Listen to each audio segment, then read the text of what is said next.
దేవుని నామానికి స్తోత్రములు. ఈ ఉదయకాల సమయంలో మీ అందరికీ కూడా నా హృదయపూర్వకమైనటువంటి వందనాలు తెలియజేస్తున్నానండి. ఈ దినము దేవుడు మాట్లాడుతున్నటువంటి మాట యెషయా గ్రంథము 55వ అధ్యాయము 6వ వచనం. యెహోవా మీకు దొరుకు కాలమునందు ఆయనను వెతుకుడి, ఆయన సమీపములో ఉండగా ఆయనను వేడుకొనుడి. యెహోవా దొరుకు కాలమందు ఆయనను వెతుకుడి, ఆయన సమీపంలో ఉండగా ఆయనను వేడుకొనుడి. దేవుడు ఎప్పుడు దొరుకుతాడు మనకి? ఒకవేళ మీరు 20 డేస్ పాటించినట్లయితే కొన్ని సంఘాలలో ఎలా ఉంటుందంటే ప్రతిరోజు ప్రార్థన ఉంటుంది. దేవుని బిడ్డలారా, ప్రతిరోజు ప్రార్థన ఉన్నదంటే వాక్యము కూడా మనకు అక్కడ దొరుకుతూ ఉంది.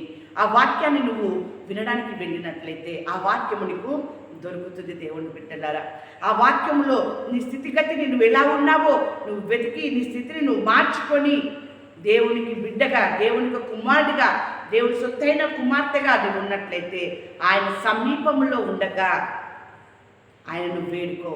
వాక్యం వస్తూ ఉంది, నీ స్థితిని వాక్యం తెలియజేస్తూ ఉంది.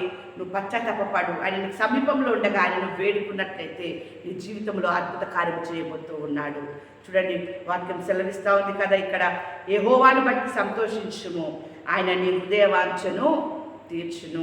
ఆయన సమీపముగా ఉన్నప్పుడు ఆయన నువ్వు వేడుకున్నట్లయితే వాక్యం విని, వాక్యానికి లోబడి, వాక్యాన్ని అంగీకరించి నీ జీవితం ఎలా ఉందో నువ్వు పరీక్షించుకొని ఆయన వేడుకో. ప్రభువాలను క్షమించునైనా నా స్థితి ఇలా ఉంది అని నువ్వు వేడుకున్నట్లయితే వాక్యం సెలవిచ్చిన రీతిగా కీర్తనలు 145వ అధ్యాయము 19వ వచనములో తన యందు భయభక్తులు గలవారి కోరిక ఆయన నెరవేర్చును, వారి మొర ఆలకించి వారిని రక్షించును.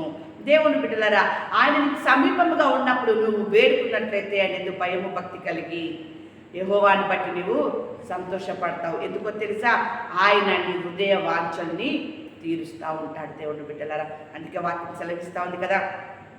ఆ యొక్క వాక్యం సెలవిస్తుంది ద్వితీయోపదేశ కాండము 7వ అధ్యాయము 21వ వచనములో, నీ దేవుడైన యెహోవా నీ మధ్యన ఉన్నాడు, ఆయన భయంకరుడైన మహాదేవుడు. అవును దేవుని బిడ్డలారా, నీ మధ్యలో ఉన్నటువంటి నీ దేవుడు భయంకరమైనటువంటి మహాదేవుడు. ఎందుకంటే ఆయన అంటున్న మాట, నా మాట అగ్ని వంటిది కాదా, నా మాట సుత్తి వంటిది కాదా. ఎంత చక్కని మాట! అగ్ని వంటి మాట చేత నీతో మాట్లాడుతూ నీలో ఉన్న పాపాన్ని, నీలో ఉన్న అసహ్యాన్ని ఆయన కాల్చివేస్తూ ఉన్నాడు. నీ బ్రతుకును సరిచేయడానికి వాక్యము ద్వారా, ఆయన వాక్యమైన శుద్ధి ద్వారా ఆయన నిన్ను సరిచేస్తున్నాడు. ఆయన భయంకరుడు, ఆయన నిన్ను వదలడు. ఆయన నీకు సమీపముగా ఉండి ఆయన పనులు చేస్తున్నాడు కనుక ఆయన నువ్వు వేడుకున్నట్లయితే ఆయన నీ కోరికల్ని ఆయన తీర్చే దేవుడుగా ఉంటూ ఉన్నాడు. చూడండి, వాక్యం సెలవిస్తూ ఉంది దినవృత్తాంతములు 2వ గ్రంథము 15వ అధ్యాయము 7వ వచనంలో, కాగా మీరు బలహీనులు కాక ధైర్యము వహించుడి, మీ కార్యము సఫలమగును. ఎట్టి పరిస్థితుల్లో మీరు బలహీనులు కాకుండా ధైర్యంగా ఉన్నట్లయితే మీ కార్యాన్ని దేవుడు సఫలం చేస్తాడు. ఆదికాండము 28వ అధ్యాయము 15వ వచనంలో వాక్యం చెప్పినట్టుగా, ఇదిగో నేను నీకు తోడై ఉండి నీవు వెళ్ళు ప్రతి స్థలమందు నిన్ను కాపాడుచు, నేను నీతో చెప్పిన నెరవేర్చే వరకు నిన్ను విడవనని చెప్పగా.